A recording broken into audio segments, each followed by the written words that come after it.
Ya, kita salam break, ketemu lagi ya di TV Ingar dengan Pak Adi. Ya, betul. Ini di wawancara apa namanya? Ini Kubok Tuk Layak atau di sini disebut Forum Komunikasi FKMDR. Tubok Kepadayang untuk komunikasi. Iya, nama sekretariatnya Kubok Tuk Layak. Tubok Kepadayang.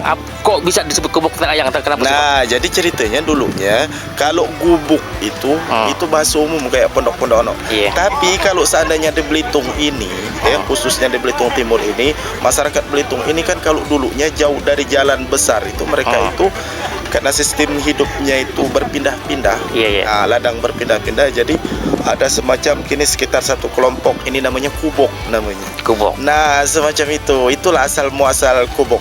Nah, kemudian ada Tuk Layak itu di sini. Itu dekat dengan ritus sebelah sini.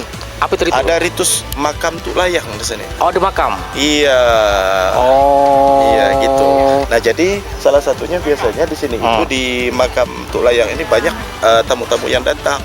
Kayak dari Malaysia dan lain sebagainya. Tuk Layang itu siapa Tuk Layang tuh? Jadi Tuk Layang ini kalau berdasarkan beberapa informasi menyebutkan bahwa Tuk Layang ini penyebar agama Islam. Masya Allah.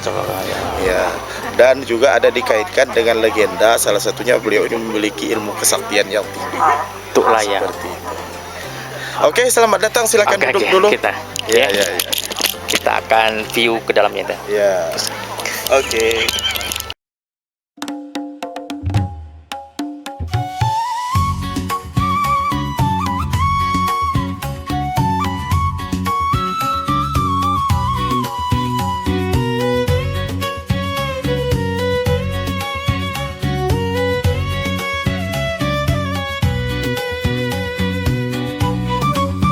Ayo kita ke pautan, sama-sama nyari kula, usah lupa nyawa ambo melewat samuk linting.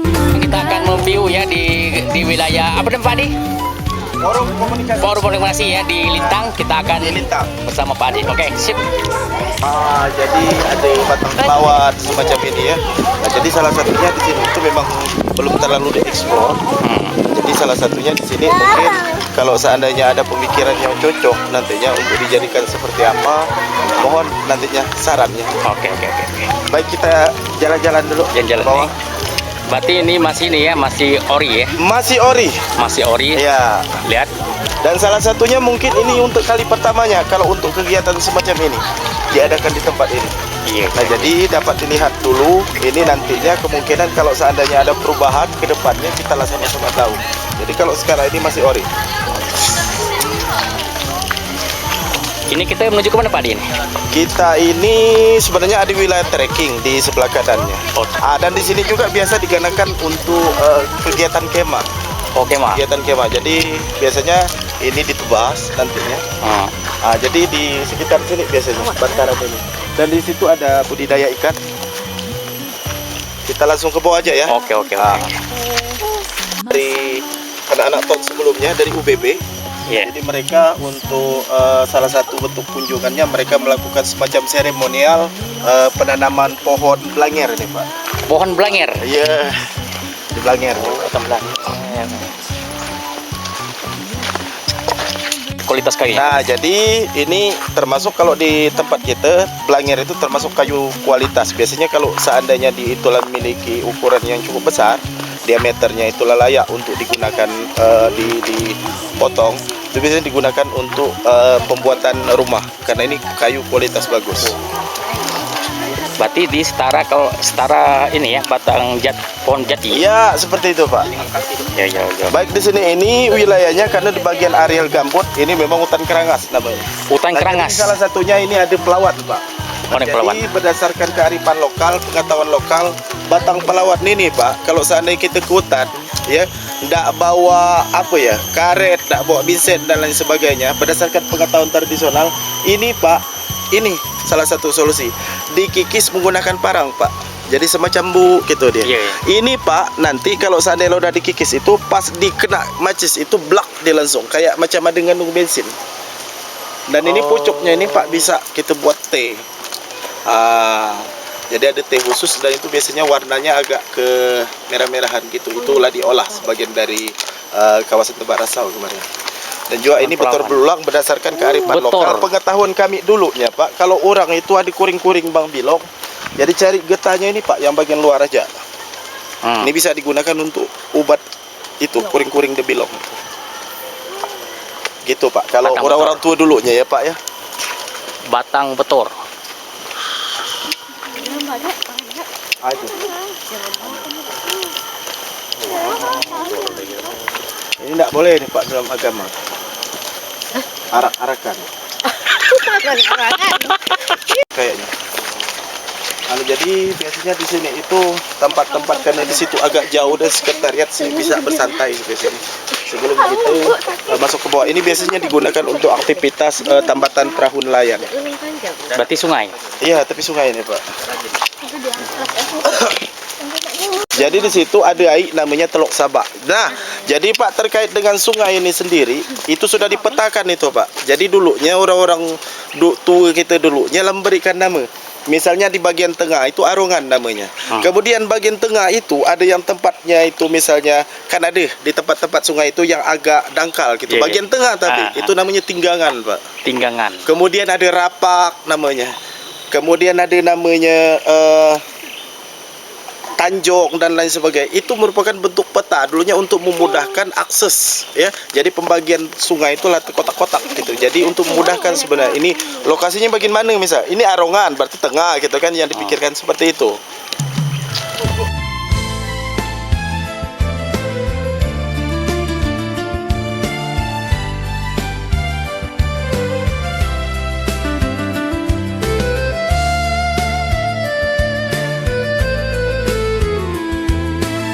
Di sini Pak.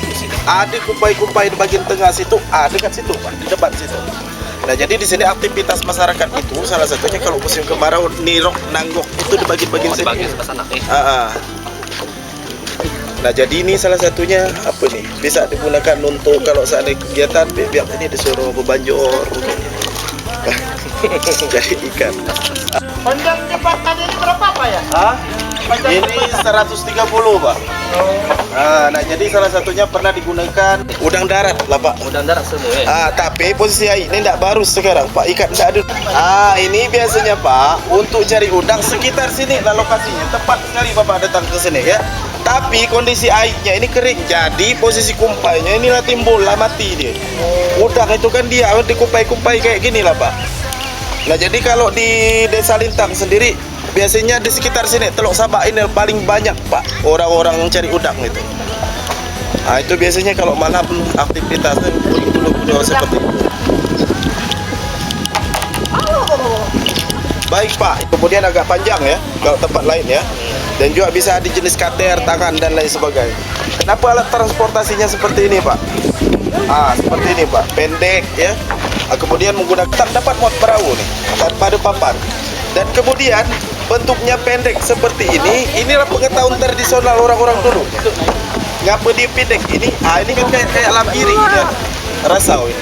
Jadi kalau dia panjang posisinya pas perahu sebenarnya memudahkan dia masuk keluar. Kalau dia pakai tangan, pakai kater, nyangkut Pak kayu-kayu. Jadi orang dulu memang termasuk. Beli cempedik berentak-rentak.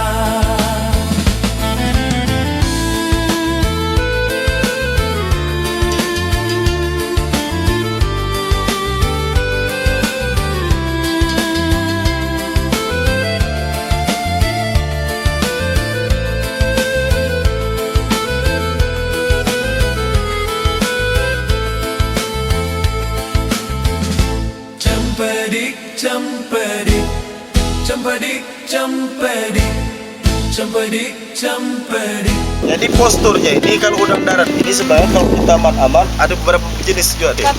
Ada namanya udang bungkok, itu memang bungkok benar di posisinya. Ada udang kerasak. Udang kerasak itu agak hitam-hitam dia. Dari sisi apa warna kulit. Jadi ada pembeda sebenarnya dan itu butuh penelitian. Ini berdasarkan kearifan lokal ya, pengetahuan kita. Dengan ya, rasau. Rasau ini kalau daun secara khusus itu memang tidak ada khasiatnya. Tapi bisa digunakan dijadikan kerajinan misal.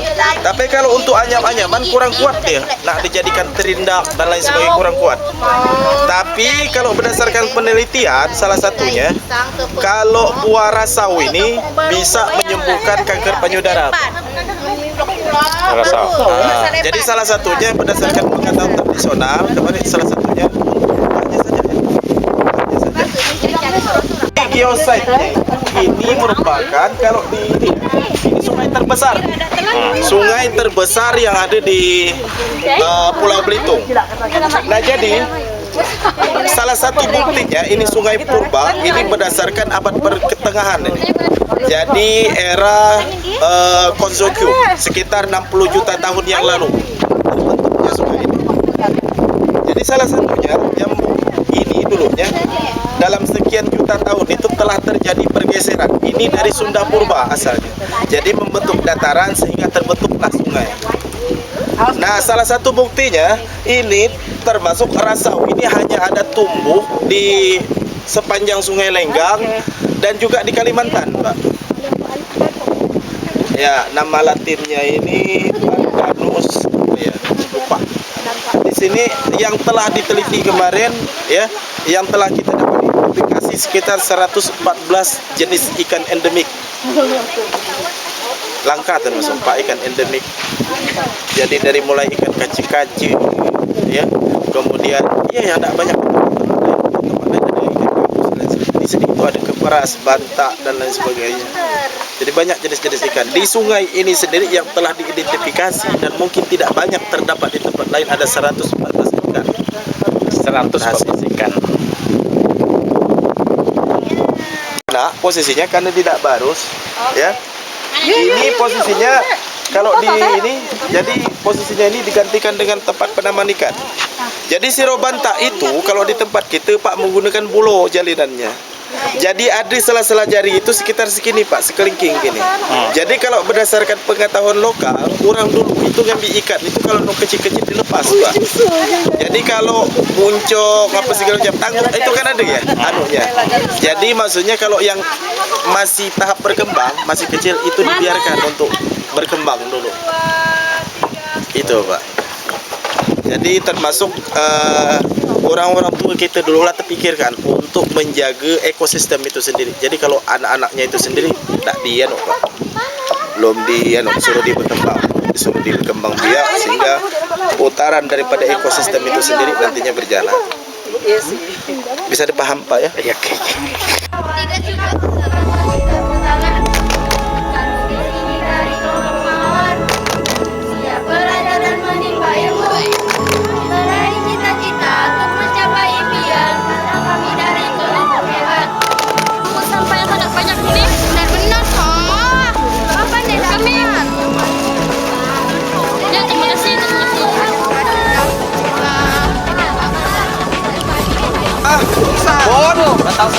Bon, ini penyapu loh. Jadi penyapu ini gunanya untuknya. Ada yang tahu tak manfaat lainnya? Ada yang tahu? Jadi kalau dulunya ada orang-orang sakit namanya penyakit mutaber, ini bisa digunakan ini. Ini daun-daunnya ini untuk penyakit mutaber, mutadara menurut namanya. Ini juga sapu-sapu ini kalau saya ditaruh di sahak, ini dapat mengusir namanya cenangau. You know cenangau? Kalau bapak berkebun pasti tahu. Yo. Ini rumput yang kita jejak, ini rumput apa nama saya?